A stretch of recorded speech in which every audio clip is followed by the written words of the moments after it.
आपण पाहत आहात महाराष्ट्र टुडे टीव्ही न्यूज 24/7 महाराष्ट्राचा विश्वाससत्याचा ध्यास।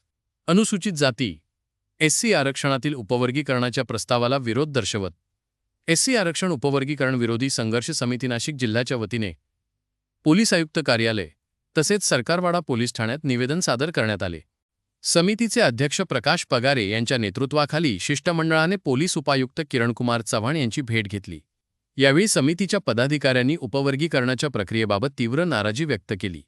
निवेदनात नमूद करण्यात आले आहे की अनुसूचित जाती आरक्षणात उपवर्गीकरण केल्यास समाजातील एकता धोक्यात येऊ शकते, तसेच समाजाच्या घटनात्मक हक्कांवर परिणाम होण्याची भीती आहे।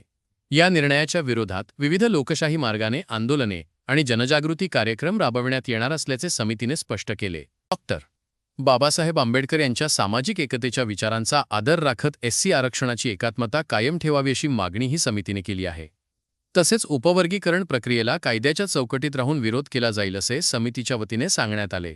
नाशिक जिल्ह्यातील अनुसूचित जाती समाजातील विविध संघटनांनी या संघर्ष समितीला पाठिंबा दर्शविला आहे। यावेळी महाराष्ट्ररत्न अनिलभाई गांगुर्डे, माजी न्यायाधीश अनिल वैद्य, डॉ.